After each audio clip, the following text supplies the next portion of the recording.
So we can know that after 16 years, we can show you a picture of what she was when she started and who she is right now. Wow, that's Then for us, that's what it really looks like being able to work with somebody long term rather than we just come in, we do a snapshot. Hey, we're having this big crusade, we come and have this big event and we're done. We celebrate the victory of the day and everybody go home.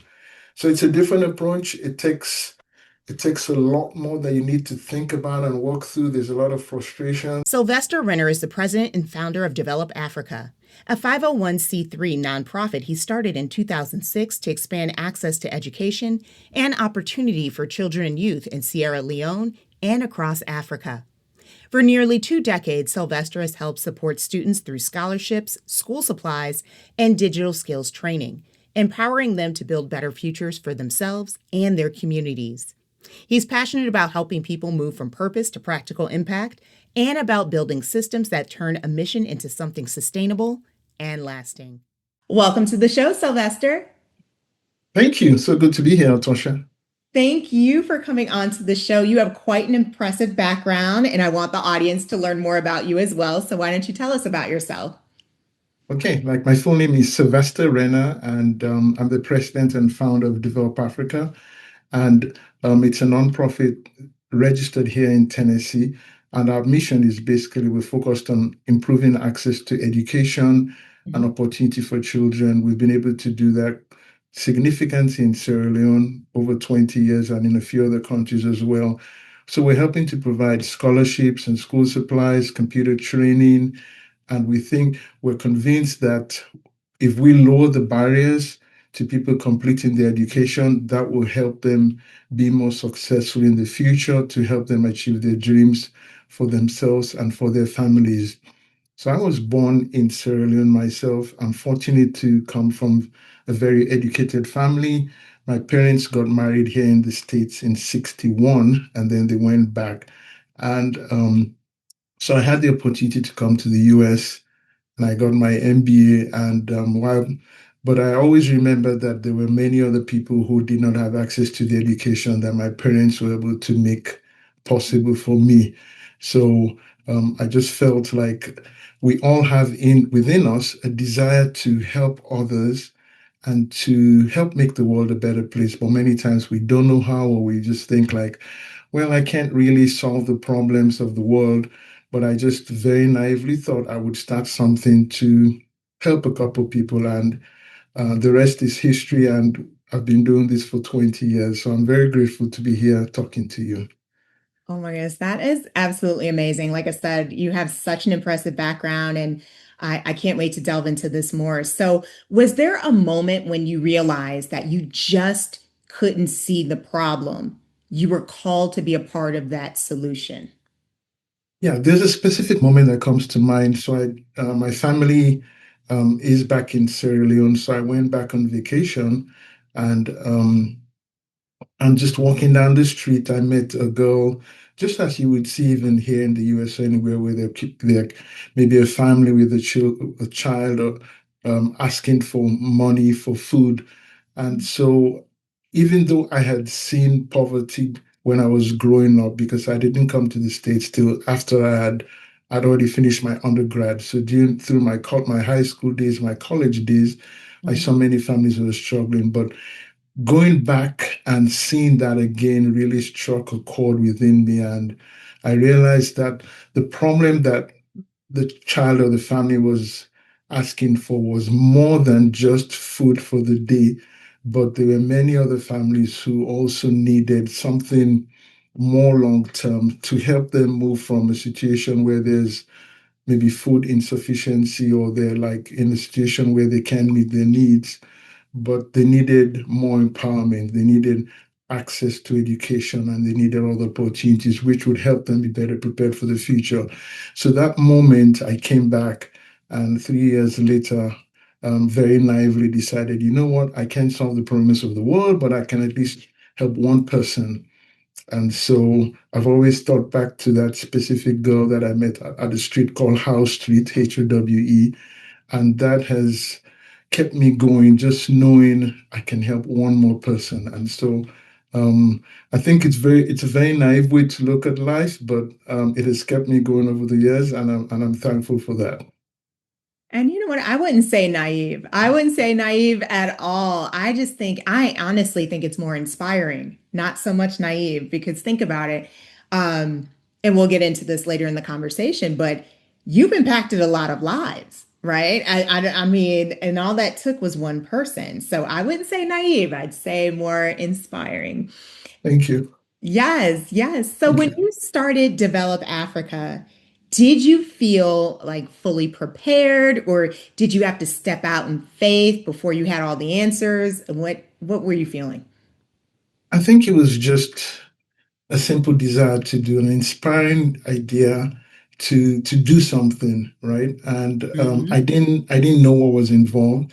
I'm very thankful that I had already got an MBA, so I had a very good grasp of things like accounting, finance, and some Sure. computer skills. So that I was very thankful for that base.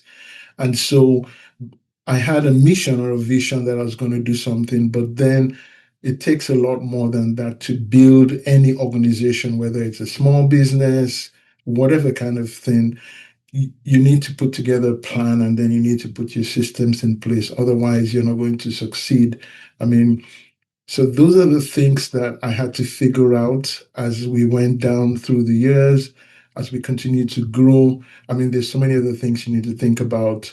For instance, there's government regulation, there's things you need to do, there's relationships you need to establish, you need to figure out your communication. There's so many skills you need to figure out if you're registered as an organization, not just doing as an organization here in the US, but you're also working internationally with other partners. I mean, what are the other things you need to kind of coordinate and do?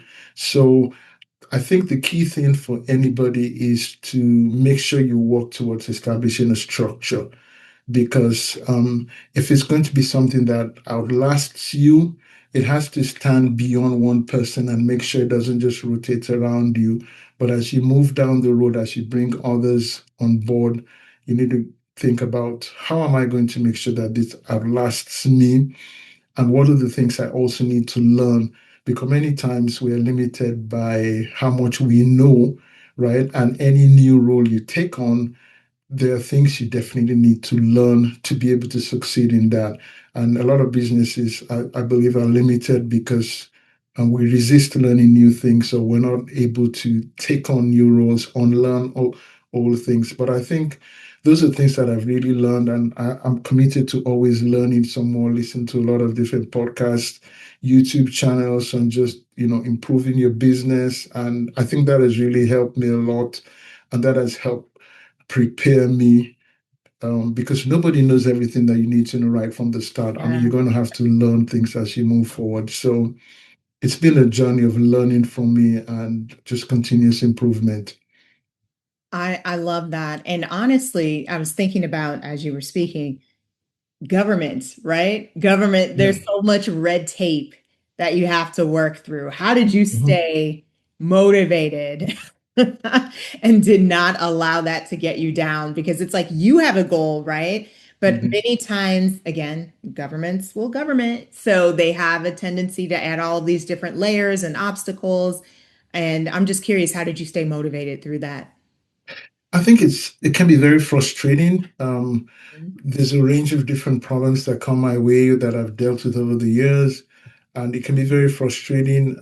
There are times where I felt like I could pull out all the hair from my head. Fortunately, I don't have very much to hold on to, so maybe that has really helped me. I keep my hair very short every 2 or 3 weeks. So I think you have to just take a deep breath. I think when I'm frustrated or tired, I would probably just try to say, you know what, I can't solve this problem today. I'm just going to go ahead and sleep, and then take on the problem on a different day. But there has to be there's a phrase that somebody said, you have to be able to take a licking and keep on ticking. You Yeah. have to, my dad used to say, you have to have very good shock absorbers because you are going to run into bumps, frustrations, whether it's government, from other people, who are just going to make life more difficult for you. But any person in business, any founder, anybody leading an organization, you need to figure out that you're going to have to stay focused on where you're going, avoid being distracted or discouraged. Yeah. And I think what has really helped me is just having a network of friends and making sure I continually stay I continually stay full inside, right? Because life will drain you out. There's stuff in life that will frustrate you and make you sad and disappointed. "Ah, I give up, I quit." But Yeah. then, if you're not refueling yourself, as we refuel our bodies with good food, we have to refuel our minds or our spirits with quality resources as well, which would vary from for different people. I'm a person, my background is the Christian faith. So I make sure I really refuel myself with high quality, inspirational Christian messages. And that has brought me a long way. I listen to a wide range of different resources. Likewise, likewise. And that's one of the reasons why I wanted you on here. Oh my goodness. So, have there been moments where obeying God didn't make logical sense, but you moved forward anyway? Um, I think one example that comes to the mind is the Dream Again Home. So during the Ebola crisis, which happened in 2014, Oh, wow. um, Okay. we were already very active in a community in Freetown called Wellington, a suburb. Mm. And um, so there were like several kids who were living in that community, and there's a particular family where the mom was a nurse, and she, of course, went to the hospital very naively. She contracted Ebola, and she came home, and her husband also caught Ebola, and they both passed away. And so two of the girls, her kids, were in our program, and they were receiving support, like school supplies, helping to cover the tuition. And so the head of the community organization called Door of Hope said, "Can we do anything? There's several other families." And he said, "What we could do is we could start an orphanage." And so that seemed like the logical thing for us to do. Or it didn't really make sense logically, because this is not what Develop Africa was doing. We were into school supplies and education, but I sensed there was a need for us to pivot and do something different. So we received the grant from Global Giving, and we launched an orphanage, and where we refurbished a building, and we started taking care of 21 orphans, which basically meant like I was tasked with everything to do with orphan care, from rules for the orphanage to making sure they had appropriate medical care on top of the other things that we're doing. What we had to think about, okay, some of these young girls were between the ages of 12 to 16 years old. What resources do we need to provide to them at that age, right? In terms of counseling, in terms of sexual health education, to make sure that they wouldn't end up pregnant. And so that was really a position where we stepped out doing what we felt we needed to do in response to the situation. It didn't really make logical sense because it was outside. It was a very trying time. We ran the orphanage for, I think it was maybe 2 to 3 years, and then we realized that long term this is not something we should do. But we basically got to a point where we felt we should help the kids migrate to families instead, because we thought that families are a better position for kids to be than for them to stay long term in an orphanage. So, but that was one situation where it didn't really make sense. But we moved forward anyway, and we did that, and I'm very thankful that we did. I think that is absolutely amazing. I mean, Develop Africa, like your mission already is just amazing. But then what you just shared, oh my goodness, that's just so inspiring. Again, it comes back to inspiring, not naive, but inspiring. Thank you. Oh my goodness.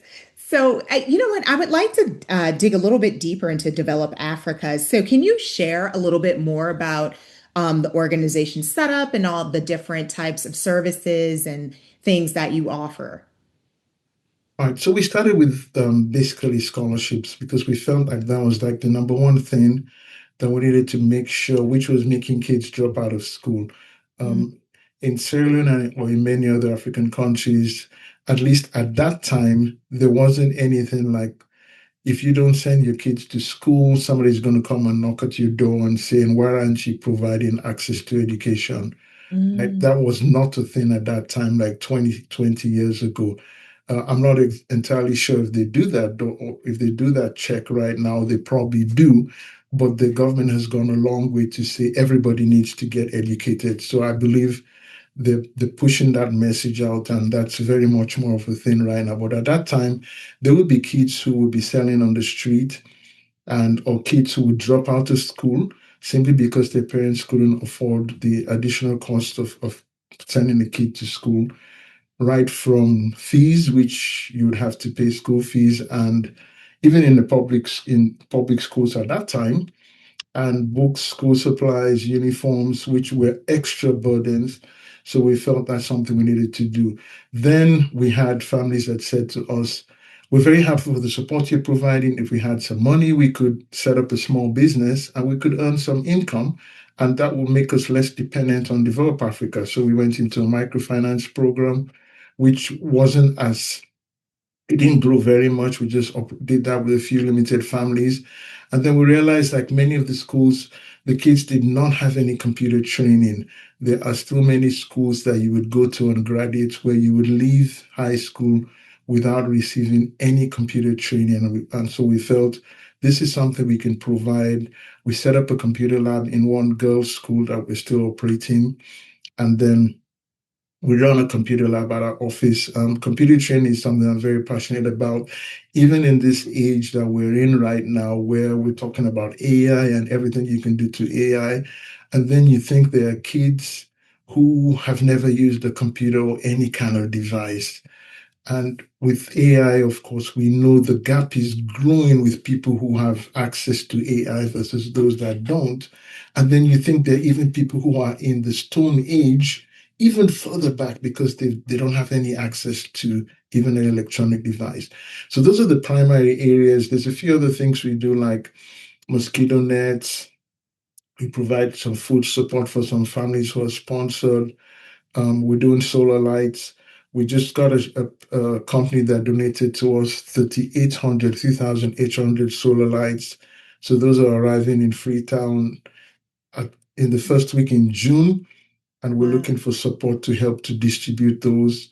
So we're looking for all the different areas, primary targets in education, tuition, helping to cover college expenses, transportation, and just so that because we found out that as in many families, one thing could be the extra burden, which would make them decide, okay, you're not going to be able to go to school, or you're not going to be able to get the books that you need to do well in school. So we're trying to see how we can, as best as we can, to reduce those barriers or remove those barriers.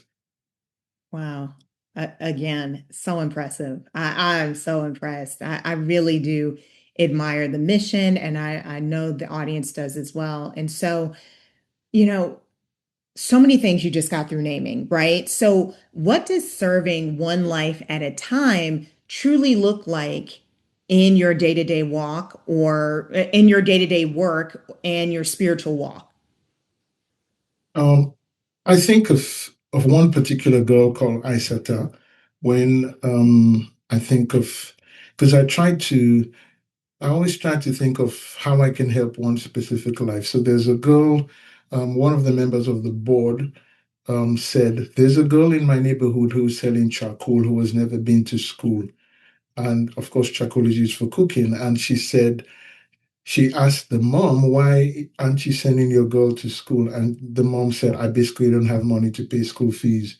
So we're talking back to 99, I think it was like 2010. Mm, So she said, well, I through Develop Africa, we can help cover all of those expenses. And so the child started school, and we've been supporting that child from then right on to the way till she finished her high school and went into cosmetology.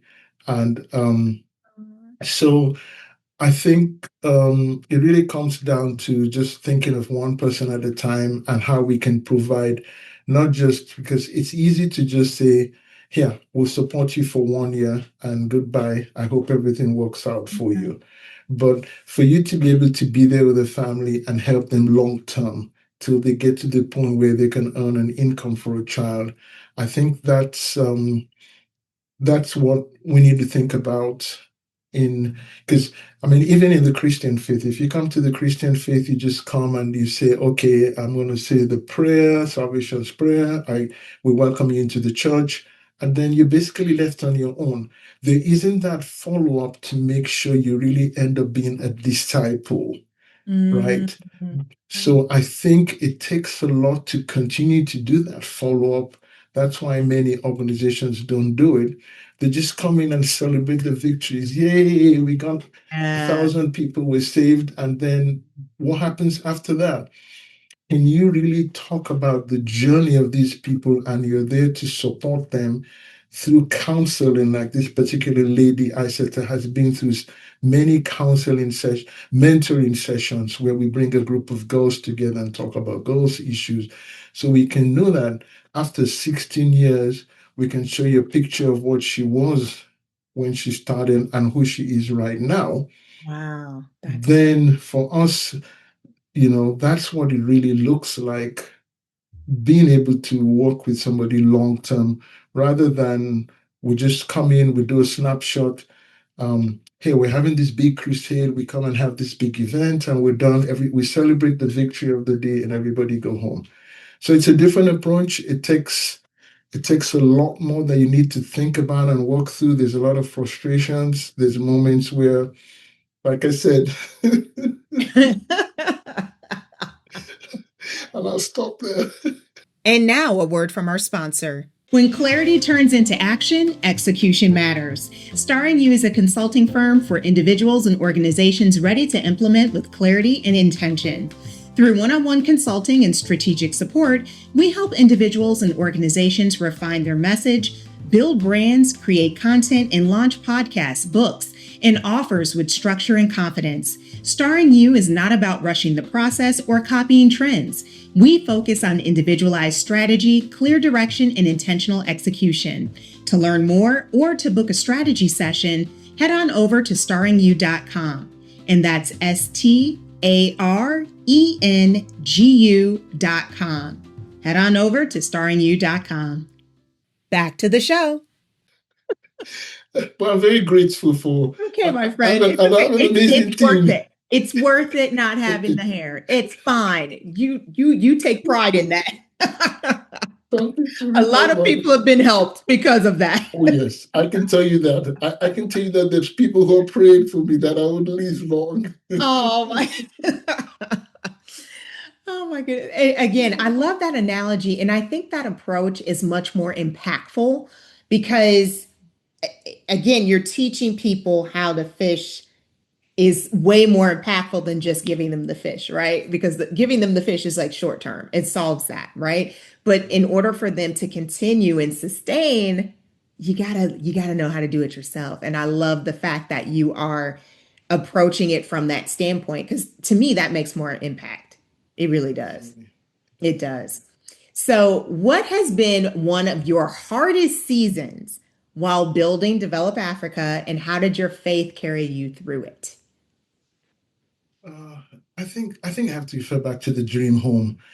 For me, that was a really hard time because financially, it put a lot more on my shoulders, right? I Mhm. mean, just imagine you have to think about 21 kids who are between the ages of maybe 4 or 5 to about 15, 16 years old, a Wow. range of different needs, and you're responsible to feed them every day, clothe them, everything. I mean, so it really stretched my resources. I was like, God, I need some help, wisdom on how to do this. I don't know how to do this. It really kind of stretched me. And I really had to depend upon prayer and talking to people. We set up a separate different board just to manage the dream home. Mhm. And we had several different partners who helped us, raising money to do that. And I think it was really a challenge from that point because we realized like there was many things which we had no clue what to do. We didn't have a manual on how an orphanage should be run, and there were other issues which had to do with the local partner that we were working with, because they had the idea of how things should run, and then we're thinking what are the other liability things that we need to think about.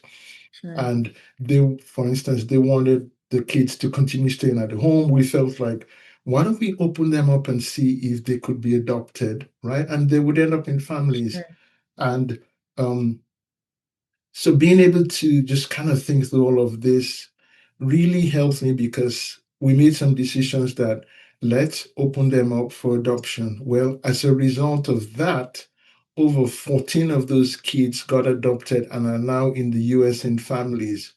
Oh, wow. Where if we had not done that, if we had not said, we are phasing out of the home, we've done this for 3 or 4 years. So we gave the team that we're working with, here, we're going to give you about a year, let's phase this out.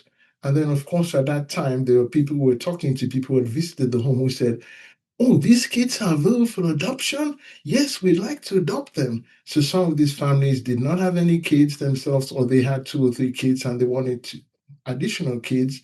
So that opened up an entirely different, opportunity for them.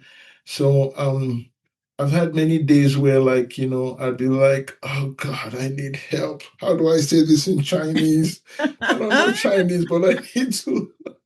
What language can I? But they've been really hard seasons. I think it's really forced me to grow and stretch. If you Mhm. want to build muscle in the gym, right? You don't you stretch and you put that muscle through some rigor, and your muscle may ache. It'll be sore, but Mhm. it'll make you stronger and better. And I think you'd be able to take on bigger challenges. We all like a life of comfort. Let's just make life very easy. I don't want to do anything. But that season was a hard season, but I think it really stretched me and I've really grown. So I'm very thankful for it. Nice, nice. Yeah, I'm sitting here listening to you. Wouldn't we all like the soft life package? No, We right? do. Sign me up. Sign me up. So, what advice would you give to someone who feels called to start something impactful but doesn't know where to begin? I would say start with something very simple, and Mm-hmm. don't don't try to change the world. Think of, even if once you go to education, you say, okay, I want to do something with education, compress it and find something very small. I want to help. Um, I want to help education in my community. I want to help make sure kids in my community have resources after school, or they have school supplies, whether it's my church, or find a specific way you can help, and then start from there. I would say to that person, start very small, right? Mm-hmm. Don't think like, well, I'm going to wait till I have $1 million and then I'll solve the problems of the world or the problems in my community. Figure out something very small, compress it down, and start doing something today, or figure out what you can do by the end of the year, right? You don't need to wait till you have a whole organization set up and everything going. Just say, okay, what can I do? I can maybe create a fundraiser on Facebook and say, hey, I'm going to support this. Go create a GoFundMe and see if you can help get some food or some Christmas presents for some kids that need help in your community. So that's Mm-hmm. what I would say to anybody who's thinking of doing something. The first step, just find out what's in your heart and then do something. It's easier to direct a ship that is moving than a ship that's stationary. So figure something out Yeah. and then start. And if you need to correct your course, at least you'll have learned something from the first experience, and then you can just build and grow from there. I love that. Love that. Love that. Love that so much. And actually, this probably is a perfect segue to this question. So, how do you stay encouraged when the need is so great and the journey feels overwhelming? because I'm just sitting here listening to all the things you've accomplished, and you've sacrificed some hair along the way, right? So, so how do you stay encouraged? I think it comes down to having good friends and feeding yourself spiritually, like I mentioned. I think that's entirely important, um, because there are people who will tell you that,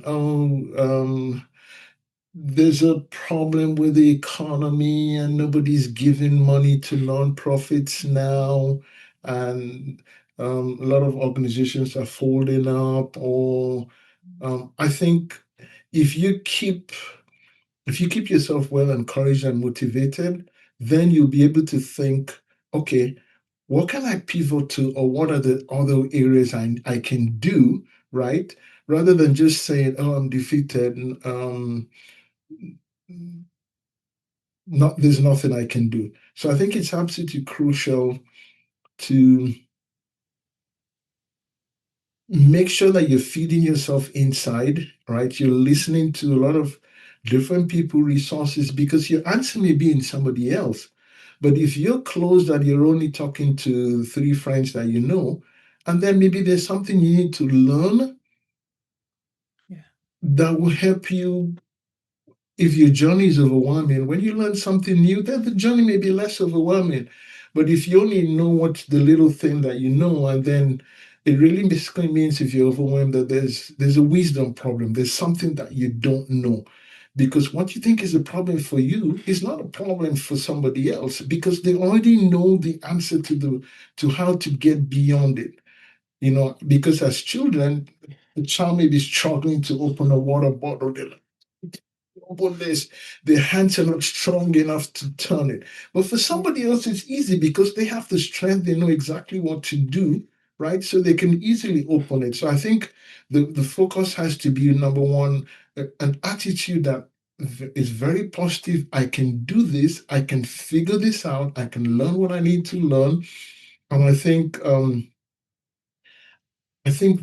for me, I believe the sky is the limit. There's nothing that's impossible to me. I always believe that my best days are ahead. Sure, I've made some mistakes, I've accomplished something in the past, but I'm so excited about the future because I know, with the amount of things that I have that I've learned, I'll be even in a better position. I'm in a better position to make better decisions tomorrow. So I always think that my best is yet to come, and I haven't even achieved anything yet. Oh my goodness, I love that. And I'm sitting here shaking my head because you've achieved so much. So your future must be like blindingly bright, is all I have to say. It has got to be blindingly bright because you've achieved so much already. So if that's how you're tricking yourself there, my goodness, that's amazing. Amazing. And actually, here's another question I want to ask you. So what separates people who dream about impact from those who actually build something that changes lives? I think systems is what I think is the answer to that, is in my opinion, because you could start with something, but if you don't build a system around it and put together the things in place to make it, I mean, we know what best practices are. Best practices are, like, if you go to, I don't know, Kentucky Fried Chicken, Chick-fil-A, McDonald's, wherever, they have a system in place that makes quality food predictable. It tastes the same from one Chick-fil-A to the other. They have all kinds of operating procedures. So Mhm. in our small businesses, organizations, we need to put systems in place. The Mhm. systems will make sure that we can achieve consistent results. And um, so even on a week-to-week basis, I'm thinking, what are we doing that we have learned from, or that we need to even document our systems and our procedures? A lot of times we think, oh, I know this from my head. I don't really need to write it down. If you're just doing that as a solo entrepreneur, that's probably good. That might work. But if it's something which you're working with an employee and they could leave and go somewhere and take all that knowledge with them, you bring in something somebody new, and they have to learn all over again how to use QuickBooks. How do you run these reports? How do you enter your income and your expenditure, or how do you handle specific situations? So, so moving from a vision or mission to systems is something I've spent a lot of time thinking about. Mm. And I'm actually working on a book which I'm hoping to come out on the 1st of May called Mission to Systems. It Wow. goes through the process of how you take a mission or you start with something and you actually build something that would last and change lives. And I can share some more information about that. And if people are interested in learning more on and maybe getting a copy. Fantastic. Yeah, I definitely make sure that you share that information with me so I can put that on the Hustle and Faith website as well. Sure, sure, So sure. I definitely want to make sure that folks know about that. So, you know, we are just charging through this year, right? I mean, Yes, we are ma'am. already in Q2 of 2026. So I ask all of my guests this question. If you had to choose one word to represent your goals for this year, what would it be and why? Um, I would say maybe the word sustain. We're in a Okay. situation where um, the world is in a different place right now. Yeah. And globally, right, I'm talking to people in Sierra Leone and they're already expressing the winds of change and how that is affecting Mhm. all kinds of businesses, right? I Mhm. read a story on Facebook where somebody goes to the market and the price of even fish has gone up, and the vendor, the in Sierra Leone, is saying it's because of the blockade in the strait in the Middle East is why the price of fish has gone up. I'm not too sure Oh, how they're related, but it's probably because the cost of fuel has gone up and maybe they use fuel to transport the food, the fish to the market. So that has impacted them. So I wow. think for every organization, you need to figure out how you're going to sustain yourself and and not go extinct during this difficult time. I think for us, we've had to put some programs on hold. We've had to think about um, how we can ensure that the organization stays afloat.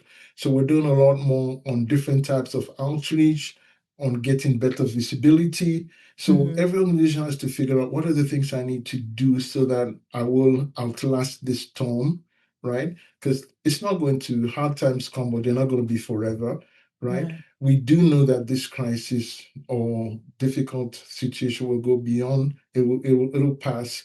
But so for every person needs to figure out how can I sustain myself through this? What do I Sure. need to do to make sure I stay alive? What are the different things I need to do, explore?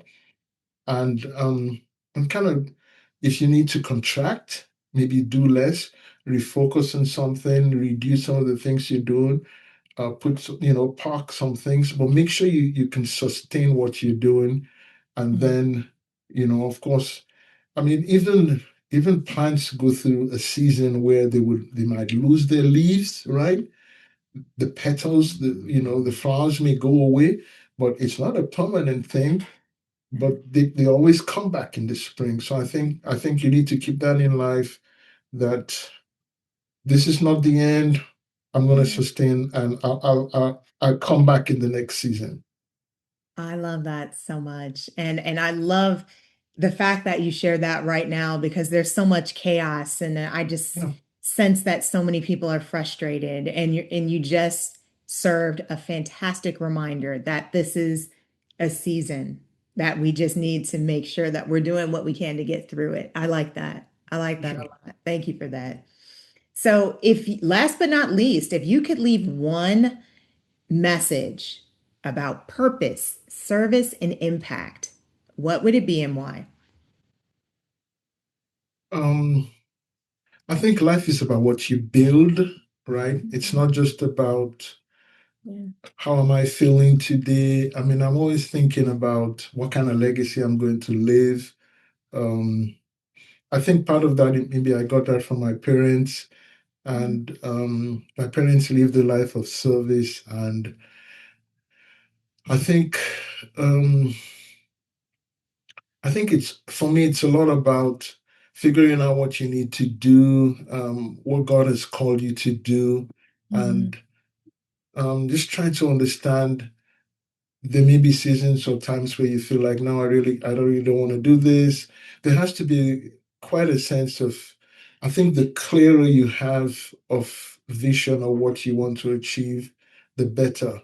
Um, because sometimes you may want to achieve something or go somewhere and you may get discouraged even from friends and family members. You may not get the support or the endorsements, the encouragement from even your immediate family.